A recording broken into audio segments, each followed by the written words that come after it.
Okay, lesson 7, reasoning about solving equations. So on 7.1, we have two images that uses a hanger diagram. So this is a little bit different than the tape diagrams, although it's pretty similar. But this is, think of if you have a hanger and you hang something on each end of the hanger. The hanger is not going to balance and stay straight if one object is heavier than the other. So looking at these diagrams, you need to come up with one thing that must be true, one thing that could be true, and one thing that cannot possibly be true.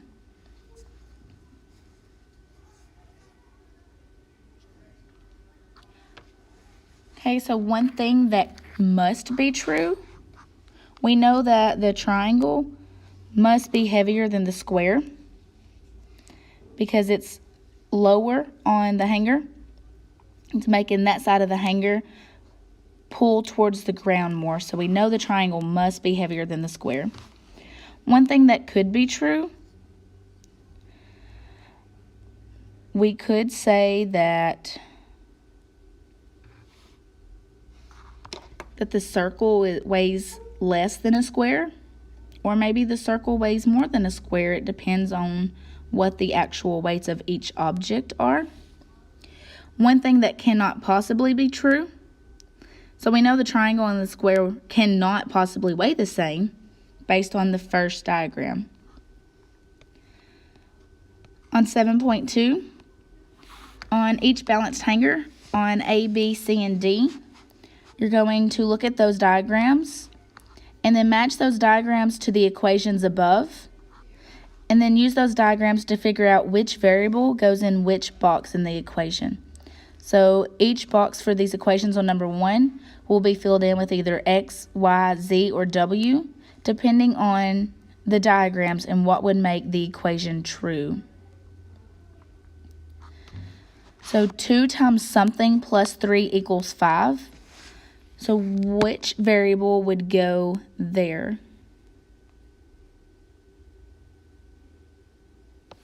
Okay, that would be a Z.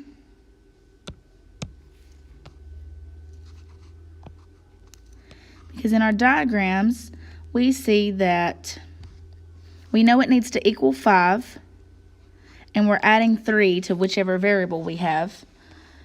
So in diagram B, 1, 2, 3, 4, 5. So we have 5, and then we're adding 3 to 2 Z's. So diagram B matches this equation. Okay, 3 times what plus 2 equals 3? So that would be diagram C, which tells me that my variable is X. The next one, 6 equals 2 times something plus 3.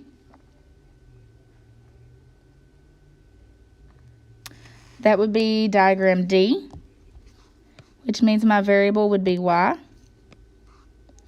And then we're left with 7 equals 3 times something plus 1.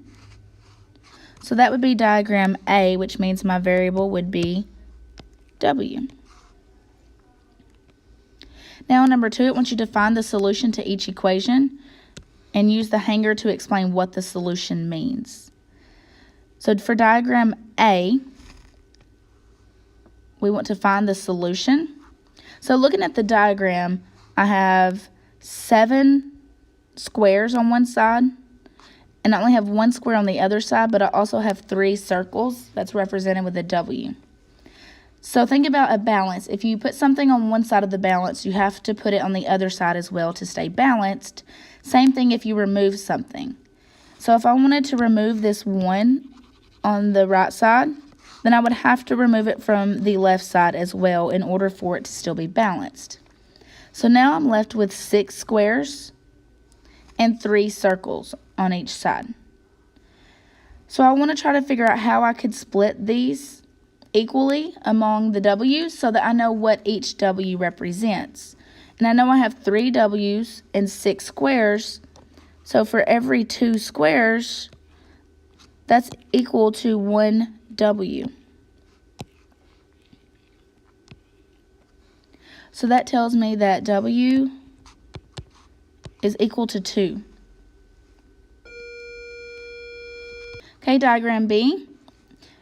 I have 2 triangles labeled Z and 3 squares on one side, and then 5 squares on the other side, and each square is equal to 1. So same thing, I want to try to get Z by itself. So I know I need to remove 3 from this side, but I must also do the same thing on the other side. So now I'm left with 2 Z's and 2 squares. So that tells me that each Z has a square, so Z must equal 1. Diagram C, we remove what we can from both sides. They both have some squares, so I took 2 from the left side, so I have to take 2 from the right side. Now I'm left with 3 pentagons labeled X and 1 square on the other side. So I know that I don't have at least 1 for each X, but I have 3 X's, so that means if they split the 1 equally among the 3 X's, then I would have 1/3 of a square for each X. Diagram D, same thing, remove from both sides. So let's remove our squares from the left side. So now I have 2 Y's left, but I have to also remove the 3 from the other side. So now I'm left with 3 squares and 2 Y's. So I know each Y can get at least 1 square, and then I have 1 square remaining. Well, I know for it to be equal, I would need to split it in half. So that tells me that Y is equal to 1 1/2, which could also be 3/2 or 1.5. So on 7.3, we have some new balanced hangers. First, I want you to look at each hanger and write an equation for that hanger.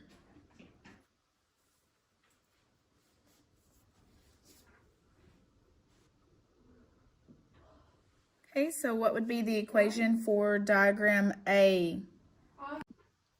Okay, 7 is equal to, I have 3 X's, and then I have 1 block. Okay, diagram B, I have 2 Y's, I have a block that's equal to 10, and I know that has to equal 31. Okay, 6.8 is equal to 2 Z's plus 2.2. Okay, so diagram D would be, I have 4 W's, then I have a block that's equal to 3/2, and I know that together it has to be equal to 17/2. Okay, so now using just the diagrams, you're going to figure out what the weight of each variable is. Again, just using the diagram, so don't use the equations at the moment.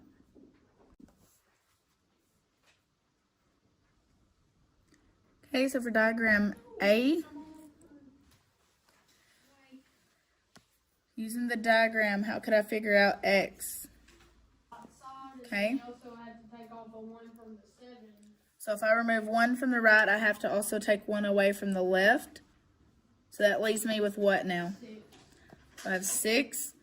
And then I need to split that 6 equally between the 3 circles. So I know that each X would get what? 2. Each X would have 2. Okay, what about diagram B? You will have to take off that 10 and then Move the 10 from both sides. So now I have 21. 21 over there, and then 21 divided by 2 is 10.5. Okay, so I know I could split 20 equally, and each one would have 10. And then I have what left to split equally? 1, so each one would get half. Okay? Z equals 2.3. Steps. Okay, I can remove 2.2 from the right side, so I have to remove it from the left. So now I'm left with 4.6 on the left side, and I need to split that between the 2 Z's. So if I split it equally, I know they each get 2 wholes. And now I have 0.6 to split, so half of that would be 0.3. I don't think I got this one right. W. Okay, so what would I need to do first for diagram D? Alright, so you'll have to take off on the left side the 3 halves, and then you'll also Okay. have to take that off on the right side. And then on the right side, you'd be left with 7. Okay, why would it be 7? Because 17 and 17 halves minus 3 halves would be 7. Okay, so 17 halves minus 3 halves would be what first? Be 14 halves, which simplifies to 7. Okay, so I know if I have to split 7 equally between the 4, I know they each would have 1, but now I need to split 3 equally between the 4. And if I divide 3 divided by 4, I get what? 3/4, which is what decimal? Yes, I am. 75, 1.75. Get that right. Okay, so then I know each W is equal to 1.75. So now using the equations, how do I find the answer for each variable? So diagram A, I have 7 equals 3x plus 1. So what would my first step be? Remove the 1 from both sides. And that leaves me with what equation?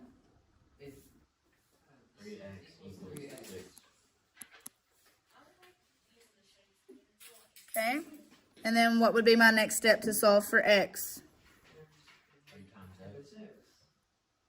To solve for x, I would have to do what? Multiply what? But I don't know that. I'm trying to find that. So what would I need to do to find what x is? I need to divide both sides by 3, or I can use my multiplicative inverse property and multiply both sides by what? 1/3. And both options will tell me that x is equal to what? 2, which is the same thing we found using the diagram. So for diagram B, we had 2y plus 10 is equal to 31.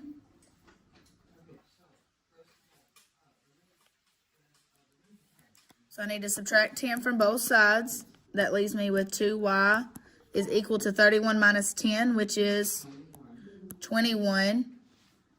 Then I need to do what?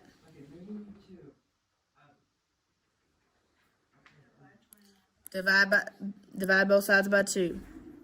So y is equal to 21 divided by 2, which is what? 10.5. Okay.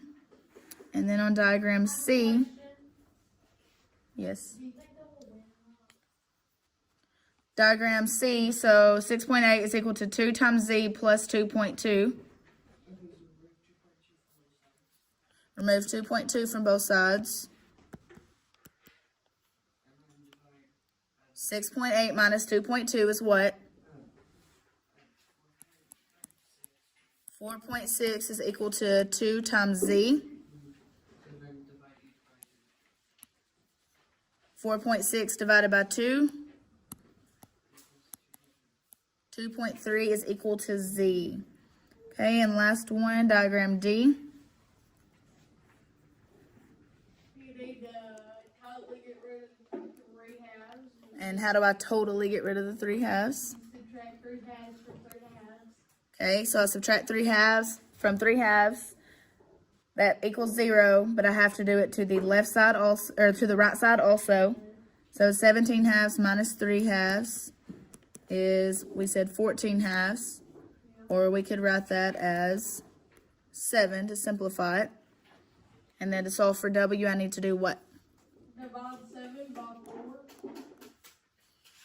And then that equals 1, so W is equal to 7/4. Or I could write 1 3/4, or 1.75. Okay, so we've been using a tape diagram. So this is the same thing, just written in a different way. So if I made my rectangle like I have been doing, I have one small piece that's equal to one square, and then I have 3 equal pieces, which are each a circle. And then my total has to equal what? I have 7 squares, so that means my total is just 7. So it's the same thing, just drawn differently. So even though it's a different type of visual, it's still the same process and means the exact same thing.